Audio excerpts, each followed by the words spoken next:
ഒരുപാട് സ്വപ്നങ്ങളുമായി യുകെയിലെത്തിയ മലയാളികളുടെ രാത്രികളിൽ ദുസ്വപ്നം വിതറുകയാണ് NHSനെ രക്ഷിക്കാൻ സർക്കാർ സ്വീകരിച്ച മാർഗങ്ങൾ. കടക്കണിയിലായ NHSനെ രക്ഷിക്കാൻ സർക്കാർ എടുക്കുന്ന ഓരോ തീരുമാനവും കയ്യടി നേടുമ്പോൾ യുകെയിൽ പുതുതായി എത്തിയ മലയാളികളുടെ നെഞ്ചിലാണ് വെള്ളിടി വെട്ടുന്നത്. യുകെയിലെത്തിയപ്പോൾ കൈ നിറയെ കിട്ടുന്ന ശമ്പളം സ്വപ്നം കണ്ടവർ വാടകയും ബില്ലുകളും അടച്ചു കഴിഞ്ഞാൽ ഒന്നും ബാക്കിയാകാതെ വന്നപ്പോഴാണ് ബാങ്ക് ഷിഫ്റ്റ് എന്ന അധിക വരുമാനം കിട്ടുന്ന ജോലി ദിവസങ്ങളെക്കുറിച്ച് പറഞ്ഞു കേൾക്കുന്നത്. ഇതോടെ ഏവർക്കും ബാങ്ക് ഷിഫ്റ്റായി താല്പര്യം. ഫ്ലെക്സിബിൾ ഡ്യൂട്ടി എന്ന പേരിൽ ആഴ്ച അവസാനം ജോലി ചെയ്യാൻ വൈമനസ്യം അറിയിച്ച ശേഷം വീക്കെൻഡിൽ കൂടുതൽ ശമ്പളം കിട്ടുമെന്നറിയുമ്പോൾ ബാങ്ക് ഷിഫ്റ്റ് എടുക്കുന്നവർക്ക് അധികമായി മാസം തോറും കയ്യിൽ കിട്ടിയത് 1000-ലേറെ പൗണ്ട് എന്ന 1 ലക്ഷത്തിലേറെ രൂപയാണ്. ഈ വിവരം കേട്ട് അന്തം വിട്ട നാട്ടിലെ മാതാപിതാക്കൾ അടക്കമുള്ളവർ വീട് പണിയുടെയും കാർ വാങ്ങലിന്റെയും ഒക്കെ ലിസ്റ്റാണ് യുകെയിലേക്ക് വാട്സപ്പ് ചെയ്തുകൊണ്ടിരുന്നത്. ഇതിൽ വീട് പണിക്ക് ആവശ്യമായ തുകയുടെ നല്ല പങ്കും യുകെയിലെ സാലറി സ്ലിപ്പ് കാണിച്ച് ലോൺ എടുത്തവർക്കാണ് ഇപ്പോൾ അമളി പറ്റിയിരിക്കുന്നത്. ആഴ്ച ഒടുവിലെ ബാങ്ക് ഷിഫ്റ്റ് അടക്കം 3500 പൗണ്ടിലേറെ കയ്യിൽ കിട്ടിയിരിക്കുന്നവർക്ക് ഇപ്പോൾ കിട്ടുന്നത് കഷ്ടി 2000 മുതൽ 2200 പൗണ്ട് മാത്രമാണ്. ഇതോടെ യുകെയിലെ ചിലവ് കഴിഞ്ഞാൽ നാട്ടിലേക്ക് ലോൺ അടയ്ക്കാനുള്ള വലിയ തുക അയച്ചു കൊടുക്കാൻ മാർഗമില്ലെന്നായിരിക്കുകയാണ്. എങ്ങനെയും ലോൺ മുടങ്ങാതിരിക്കാൻ കഷ്ടപ്പെടും. സെക്കൻഡ് ജോബ് കൂടി അന്വേഷിക്കണമോ എന്ന ചിന്തയിലാണ് പലരും. കാരണം 60 ലക്ഷം രൂപയ്ക്ക് എടുത്ത ലോണിന് പ്രതിമാസം 45,000 രൂപയിലേറെ ലോൺ അടക്കാമെങ്കിൽ മറ്റൊരു ജോലി കൂടി ചെയ്യാതെ നിർവാഹമില്ല. ലോൺ തുടർച്ചയായി മുടങ്ങിയാൽ വീട് ജപ്തിയിലേക്ക് നീങ്ങുമെന്ന ഭയം മറ്റൊരു വശത്ത്. ഈ സമ്മർദ്ദങ്ങൾ യുകെ മലയാളി കുടുംബങ്ങളിൽ വഴക്കുകളും അടിപിടിയും വരെ എത്തുമ്പോൾ ജയിൽവാസവും മരണവാർത്തകളും വരെ എത്തുന്ന സാഹചര്യവും അടിക്കടി റിപ്പോർട്ട് ചെയ്യപ്പെട്ടുകൊണ്ടേയിരുന്നു. അടുത്തിടെയുണ്ടായ ഒരു മരണത്തിന്റെ പിന്നിൽ സാമ്പത്തിക കലഹമാണ് പ്രധാന കാരണമെന്നുകൂടി നാട്ടുകാർ പറഞ്ഞു തുടങ്ങുമ്പോൾ ഇതൊരു ഒറ്റപ്പെട്ട സംഭവമാണോ എന്ന ചോദ്യത്തിന് പോലും പ്രസക്തി ഇല്ലാതാവുകയാണ്. കാരണം സാമ്പത്തിക ഭാരം ലഘൂകരിക്കാൻ യുകെയിൽ മറ്റൊരു മാർഗമില്ല എന്നത് തന്നെ വ്യക്തമാണ്. കഴിഞ്ഞ ഏതാനും മാസമായി ലേബർ സർക്കാർ സ്വീകരിക്കുന്ന സാമ്പത്തിക അച്ചടക്ക നടപടിയുടെ ഭാഗമായാണ് ബാങ്ക് ഷിഫ്റ്റുകളും ഏജൻസി ഷിഫ്റ്റും ഇല്ലാതാക്കിയത്. കോവിഡ് കാലത്തും തുടർന്നും നഴ്സിംഗ് ഏജൻസി നടത്തി കോടികൾ കൊയ്യാൻ അവസരം ലഭിച്ചപ്പോൾ മെലിഞ്ഞ് കടക്കണിയിലേക്ക് വീണത് NHS സംവിധാനമാണ്.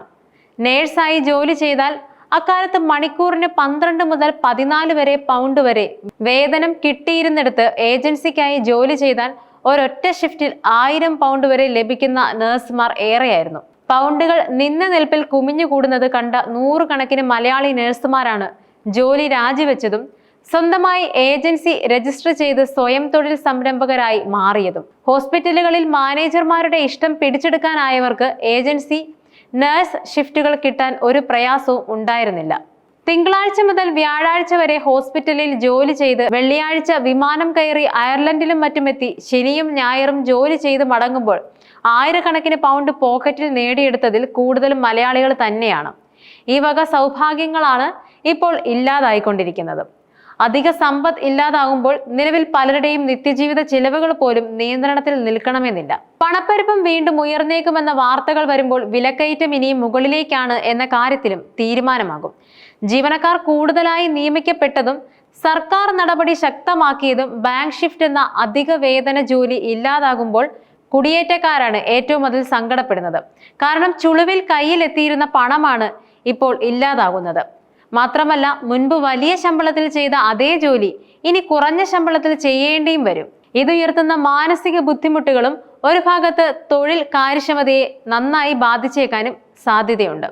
സാമ്പത്തിക അച്ചടക്കത്തിന്റെ ഭാഗമായി പണം ചോരും വഴികൾ കണ്ടെത്തിയ സർക്കാർ അതിന്റെ ആദ്യ പടിയായാണ് bank shift, agency nurse shift എന്നിവ ഇല്ലാതാക്കിയത്.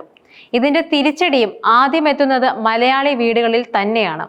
കാരണം ഒറ്റയടിക്ക് 1000-ലേറെ പൗണ്ടിന്റെ കുറവുകൾ വരുമ്പോൾ ഏത് വീട്ടിലും ഗണ്യമായ രീതിയിൽ സാമ്പത്തിക ഞെരുക്കമുണ്ടാവും. ഒരു സമയത്ത് ഏജൻസികളെ ആശ്രയിക്കാതെ യുകെയിലെ ഹോസ്പിറ്റലുകൾ പ്രവർത്തിക്കാൻ പോലും സാധിക്കില്ലെന്ന മിത്തുകൾ കൂടിയാണ് ഇപ്പോൾ പൊളിഞ്ഞു വീഴുന്നത്. ഇക്കാര്യത്തിൽ നിയമനിർമ്മാണം പോലും സർക്കാർ സാധ്യമാക്കിയേക്കും. രോഗികൾക്കും ജീവനക്കാർക്കുമായി ഇതുവഴി സർക്കാരിന് 1 ബില്യൺ പൗണ്ട് സേവ് ചെയ്യാനാകും എന്നാണ് കണക്കാക്കപ്പെടുന്നത്. ഇക്കഴിഞ്ഞ നവംബർ മുതലാണ് ഏജൻസി സ്റ്റാഫുകളുടെ കാര്യത്തിൽ കർക്കശ നിലപാടെടുക്കാൻ സർക്കാർ നിർബന്ധിതമാക്കിയത്. ഏജൻസി സ്റ്റാഫിനെ അമിതമായി ആശ്രയിച്ചതിലൂടെ കഴിഞ്ഞ വർഷം NHSന് 3 ബില്യൺ പൗണ്ടിന്റെ അതായത് 33,000 കോടി രൂപയുടെ നഷ്ടമാണ് വരുത്തിവെച്ചത്.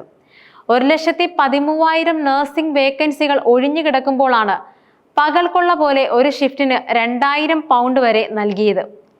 ഓരോ ട്രസ്റ്റിലും കുറഞ്ഞത് 10% ജീവനക്കാരെങ്കിലും ബാങ്ക് ഷിഫ്റ്റുകൾ ചോദിച്ചു വാങ്ങിയിരുന്നുവെന്നാണ് കണക്കുകൾ വ്യക്തമാക്കുന്നത്.